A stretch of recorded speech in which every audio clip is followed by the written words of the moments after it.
One, can you see this block? Okay, this is one of the courses which is easily available in IGNOU, that is Indian English Literature, MEG 7, and this is block 1 of Indian English Literature. And I thought of revising it. I've started revising the course again, just just a kind of revision. Okay, so the course introduction is given, then there's unit 1 that deals with non-fictional prose, kind of survey. Then unit 2, it deals about Swami Vivekananda ji, Sir Aurobindo, and Ananda Kumarama Swami. Then there's unit 3, which talks about Gandhi ji. Unit 4, Jawaharlal Nehru ji. Unit 5, Neeraj C. Chaudhary. Unit 6, Vikram Seth and Amitabh Ghosh. Now the objectives are also given, as you can see. Okay, it's very interesting. Very interesting. So objectives, what are the objectives of this non-fictional prose? Then the introduction is given. Okay, it's then again introduction about post-Indian independence prose, who wrote these prose, isn't it? What kind of genres the Indian writers dealt with, isn't it? So you can see Indian prose writers. So it's all about the importance of Indian writing, why we started learning English, isn't it? English is a global language, we all know. We started it with the purpose of trade and commerce. So that is what is written over here, that we started it with a purpose of trade and commerce. Now expository prose writing, right? Letters and speeches were first to be published. Then we had very good orator also in form of Vivekananda ji, Tilak and Srinivasa Sastri, and of course they have brought laurels to our country also. A wonderful speech was given by Swami Vivekananda ji in Chicago, as we know that. Then again expository prose means what? The prose which is written in form of letters and speeches, isn't it? So who was the first Indian author to write in English? He was Dean Mahomet, isn't it? Published his memoirs, The Travels of Dean Mahomet, in 1794. So this is what is given about, and still there are many contemporary writers who are who have continued their writing and they're still writing. So Dean Mahomet was born in 1759 in a family claiming traditions of service to the Mughal Empire. After the death of his father at the age of 11, he joined the East India Company's Bengal Army as a camp follower and attached himself to an ensign, Godfrey Evan Baker. Over the next 15 years, they traveled all over the Gangetic Plain from Delhi to Dhaka. Dean Mohammed became a market master and then a subaltern officer as his Anglo-Irish patron rose to become the captain of his unit. When Baker sailed home to Cork in 1784, Dean Mohammed went to Ireland with him. He settled down there and married an Anglo-Irish girl. So this first Indian author married an Anglo-Irish girl.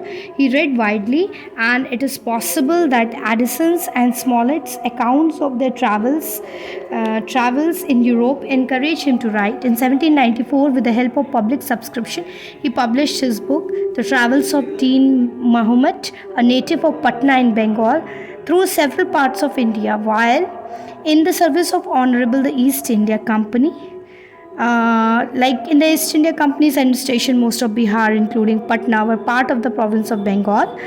At him, the most common way of publishing a book was by subscription.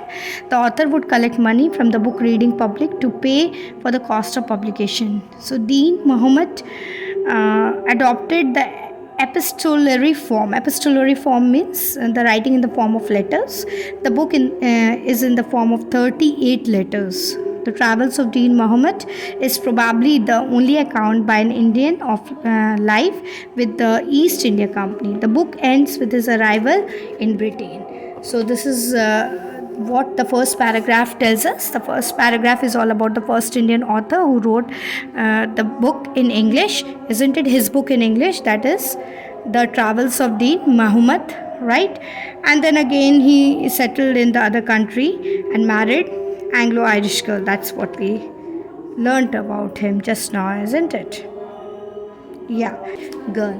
Now coming on to the second paragraph, The Travels of Dean Mahomet, his first book, isn't it? The first book ever written and published by an Indian in English is a memoir. It's a memoir, right? Just remember this. A popular genre in non-fictional prose. So this is a non-fictional prose, my dear friends. This you should remember, which is very very important, right? As you can see over here, so this is a non-fictional prose. It is in the form of 38 letters, that is, it is written in the form of epistolary. Epistolary, just remember this. Okay, so the writing in the form of letters, epistolary, epistolary, that is the word. As you can see, epistolary form is just a convention. Different portions of the first person narrative, the various letters begin with dear sir.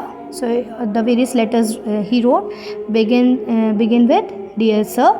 The first letter begins with the birth and childhood. He claims that he was descended from the Nawabs of Murshidabad. He claims there that he was born in the family of Nawabs who belonged to Murshidabad. Subsequent chapters clearly describe the towns and villages they passed through, the dress and occupations of people, and the activities of the various classes of men in Bengal army, his language in graphic and without stale diction when he is describing events in life or scenes from the army camp. But when it comes to descriptions of nature, Dean Muhammad turns to cliches, isn't it? Cliches means using the same ideas again and again, means generalizing the things, isn't it? Nothing new is there. He has picked up from his reading of English nature description. This is not surprising, as early writers in the settler colonies like Canada, Australia, New Zealand experienced the same problem of the dichotomy between the language, isn't it? Though it was their mother tongue and the place they were writing about. Okay,